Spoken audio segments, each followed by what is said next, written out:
ईंट हमने जोड़ा है। और जब ये चूहे वहां पहुंच गए तो ये अपनी औकात भूल गए।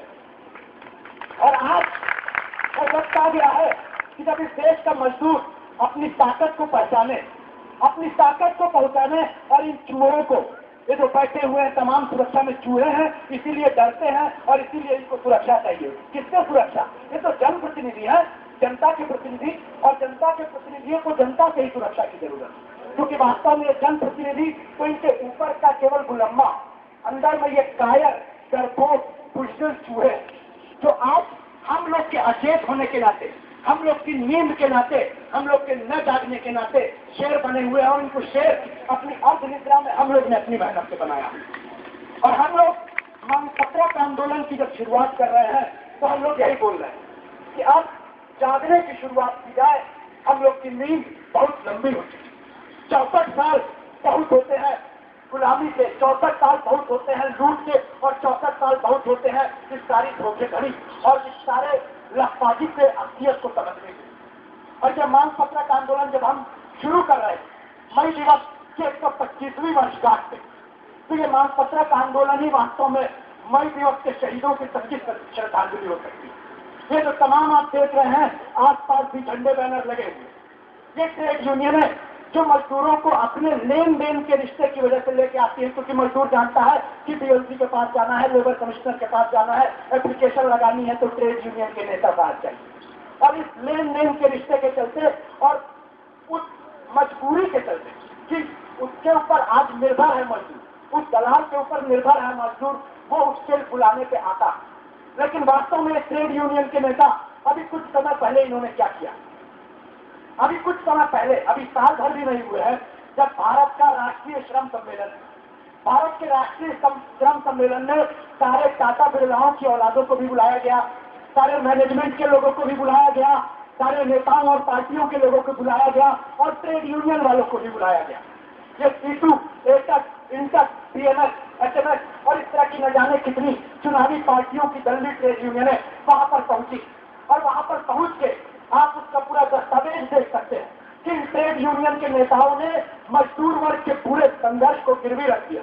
वहां जाके जिस दस्तावेज से ये दस्तखत करके आए हैं, उस दस्तावेज में साफ तौर पे जो चीजें लिखी हुई है, वो उसका मतलब ये है कि आगे ठेकेदारी के खिलाफ वो संघर्ष नहीं करेंगे। नारा जरूर बुलंद करेंगे, नारा बुलंद करेंगे ठेका प्रथा खत्म करो, लेकिन उसके खिलाफ कोई संघर्ष नहीं करेंगे। क्योंकि ठेका प्रथा के तहत जो 80% मजदूर आबादी काम करती है, उसको संगठित एकजुट करने के लिए कुछ भी नहीं करते। एयरपोर्ट के कर्मचारी हड़ताल कर देते हैं, और अगर कहा जाए कि पायलट हड़ताल कर देते हैं, बैंक के ऊपरी ग्रेड के कर्मचारी हड़ताल कर देते हैं, तो उनकी बात ऊपर तक पहुंचाने के लिए ट्रेड यूनियनें उनके दरवाजे पर दस्तक देने पहुंच जाती है। लेकिन ठेके पर खट्टे, दिहाड़ी पे खट्टे, 4000-3500 में खट्टे मजदूर जो 12-12, 14-14 घंटे, वो उनके लिए सिर्फ एक भीड़ है, दिखाने की ताकत। उस भीड़ को जुटाओ, उस बटखरे का इस्तेमाल करो जैसे बनिया बटखरे का इस्तेमाल करता है, और अपने हित का मामला तौल लो सरकार के साथ। और हम लोग अब इनकी इस गद्दारी में, इनकी दलाली में अब हम लोग को बटखरा नहीं बनना। ये भी मांग पत्रक आंदोलन का एक नारा है। हम लोग कहते हैं कि आज तमाम ट्रेड यूनियनों के नौकरशाहों, दलालों, जिनका खुद की जिंदगी कोई मजदूर की जिंदगी नहीं होती। अभी नोएडा के एक फैक्ट्री आईडी में पिछले 8 सालों में 300 मजदूरों के हाथ कटे, पिक्चर ट्यूब बनाने की फैक्ट्री है। जब हम लोग वहां पहुंचे, उस संघर्ष, उन मजदूरों ने इसके खिलाफ संघर्ष शुरू किया।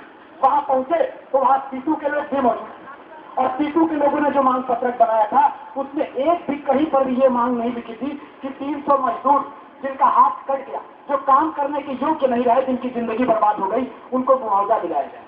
उनके मांग पत्रक में एक भी मांग ये नहीं था कि जिस कारण से मजदूरों के हाथ कट रहे हैं फैक्ट्री में, वो कारण ये है कि मशीन पे सेंसर नहीं लगा है। सेंसर लगा होता है तो मशीन एक खास रफ्तार से आगे नहीं बढ़ाई जाती। अब सेंसर हटा देंगे क्योंकि मालिक बोलता है प्रोडक्शन बढ़ाओ, प्रोडक्शन बढ़ाओ, और उस प्रोडक्शन बढ़ाने के चक्कर में मशीन से सेंसर हटा दिया, सुरक्षा के उपकरण समाप्त, मशीन धड़ाधड़ गिरती है, उसके नीचे ऐसे लगा के इंस्ट्रूमेंट हाथ निकालना होता है मजदूरों को, और उसी में मजदूरों का हाथ कटता है।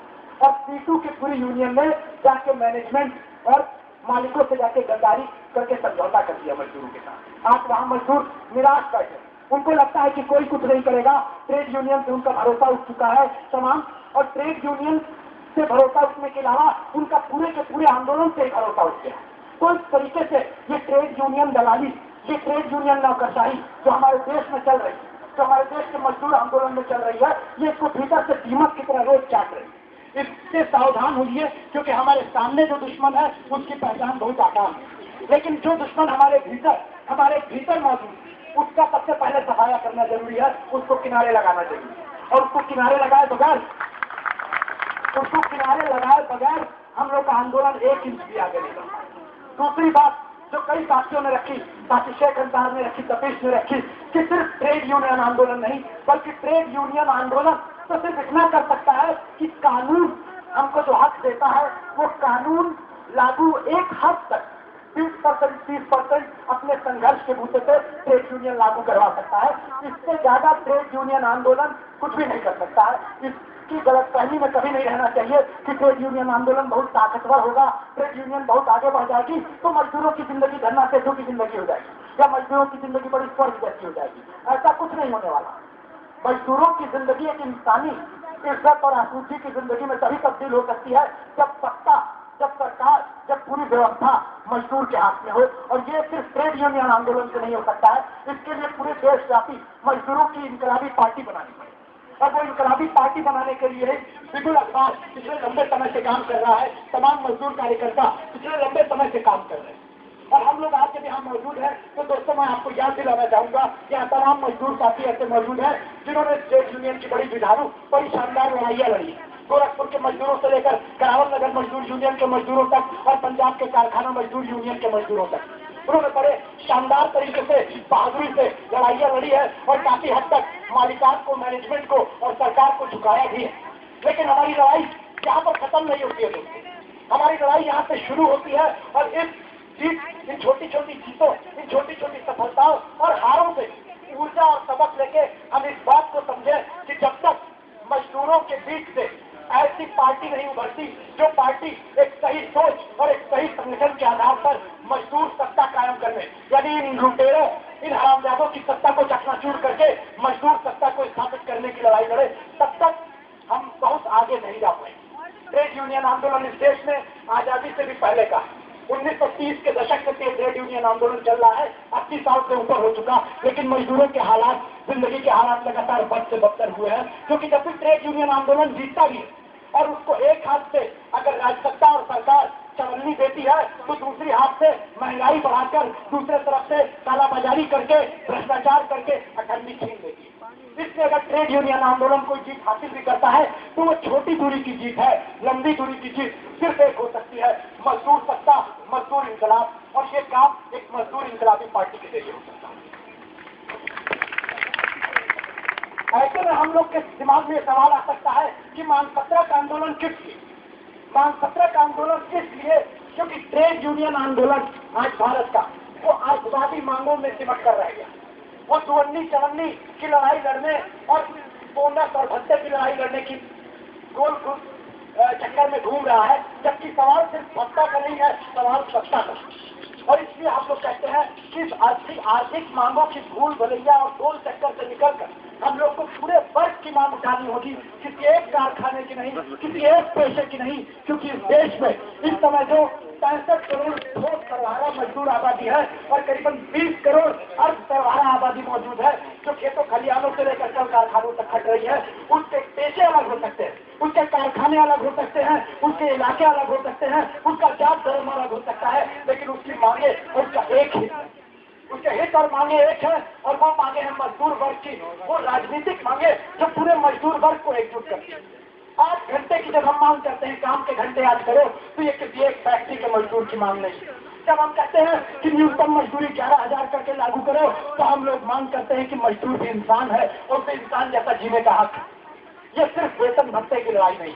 जब हम कहते हैं कि कारखानों में सुरक्षा उपकरणों को लागू किया जाए, सुरक्षा उपकरणों की जो मुकम्मल व्यवस्था की जाए, तो ये लड़ाई सिर्फ एक मजदूर की नहीं है, ये किसी एक पेशे की नहीं है, किसी एक कारखाने की नहीं है, ये समूचे मजदूर वर्ग की है। जब हम कहते हैं कि रोजगार गारंटी कानून बनाओ तो इस देश के 30 करोड़ बेरोजगार मजदूरों की मांग है। वो किसी एक मजदूर की मांग नहीं है, वो मजदूर आसाम से लेकर गुजरात तक और कश्मीर से लेकर कन्याकुमारी तक फैले हुए हैं और उन सब की एक मांग। इसलिए मांग पत्रक आंदोलन, क्योंकि मांग पत्रक आंदोलन महज कारखाने की मांगों को, महज एक इलाके की मांग को, महज एक पेशे की मांग को नहीं उठाता है, बल्कि समूचे मजदूर वर्ग की मांग को उठाता है। और जब हम आर्थिक लड़ाई से राजनीतिक लड़ाई में आगे बढ़ेंगे, आर्थिक मांगों से ऐसी राजनीतिक मांगों की तरफ आगे बढ़ेंगे जो राजनीतिक मांगे पूरे देश के मजदूर, पूरे इलाके के, एक इलाके एक पेशे एक कारखाने नहीं बल्कि पूरे देश के मजदूरों को एक क्रांतिकारी मंच पे लाती है, तो उस समय हम पार्टी बनाने की दिशा में भी आगे बढ़ेंगे। जैसा कि हमारे साथियों ने बताया कि इस 1 मई के समापन के बाद हम लोग जब अपने अपने इलाकों में लौटेंगे तो मांग पत्रक पंचायतें बुलाएंगे, सीधा के मजदूर अपनी पंचायत बुलाएंगे, क्या बोलते हैं लुधियाना के तमाम इलाकों के मजदूर अपनी अपनी पंचायतें बुलाएंगे, करावल नगर के मजदूर अपनी पंचायत बुलाएंगे और उन पंचायतों में मिलकर निर्णय लेना सीखेंगे, मिलकर फैसले करना सीखेंगे, ये फैसला करना कि किन मांगों पे लड़ना है, कैसे लड़ना है, वो कौन सी लड़ाई का तरीका होगा जिसको हमको अपनाना। और इन पंचायतों के जरिए ही हम ऐसी संस्थाओं, हम ऐसी कहा जाए कि ऐसे संस्थाओं को जन्म देंगे जो संस्थाएं आगे चलकर मजदूर वर्ग की राज की संस्थाएं बनेंगी, मजदूर पंचायतें। मांग पत्रक आंदोलन ऐसी पंचायतों में निर्णय लेना सिखाकर, ऐसी पंचायतों में लड़ना सिखाकर मजदूरों को एक वर्ग के तौर पर एकजुट करेगा, किसी एक कारखाने एक पेशे के नहीं, एक इलाके के नहीं, बल्कि पूरे वर्ग के रूप में एकजुट करेगा। और जब हमारा वर्ग एकजुट होगा तो हम उनके वर्ग को टक्कर दे सकते हैं जो यहाँ संसद विधानसभा में बैठे हैं, क्योंकि उनका वर्ग बहुत संगठित है, उनका वर्ग बहुत एकजुट है। चिदम्बरम से लेकर मनमोहन सिंह भी 4 घंटा ही सोते हैं और बाकी 20 घंटा टाटा बिरलाओं, हिंदुजा अंबानियों और गोयनका की सेवा में लगे रहते हैं। उनके लिए नीतियां बनाते हैं, तमाम शेयर मार्केट के दलों से लेकर और न जाने किस किस्म के दलों की नीतियां बनाते हैं। उसके लिए काफी मेहनत करते हैं, काफी एकजुटता से काम करते हैं, काफी संगठित होकर काम करते हैं। लेकिन हम अभी बिखरे, हम एक वर्ग के तौर पर एकजुट नहीं है। हम कहीं पर एक कारखाने में एकजुट है, तो कहीं पर एक इलाके में एकजुट है और कहीं पर तो वो हालत भी नहीं। तो ऐसे में हमारी लड़ाई की चुनौतियां बहुत कठिन। फिर बात यहाँ अगर हम लोग 2-3 हजार 4,000 लोग इकट्ठा हुए हैं तो इस पर बहुत खुशियां मनाने की जरूरत नहीं। ये लड़ाई महज एक शुरुआत है और इसके बाद असली चुनौतियां, और उन चुनौतियों का सामना अगर हम सफलतापूर्वक करने के बारे में सोचते हैं तो हमको यहाँ से लौट कर, जैसा कि साथी तपिश ने कहा कि कई गुना अधिक ताकत के साथ, कई गुना अधिक उत्साह के साथ, कई गुना अधिक ऊर्जा के साथ मांग पत्रक आंदोलन को आगे बढ़ाने के काम में लगना होगा।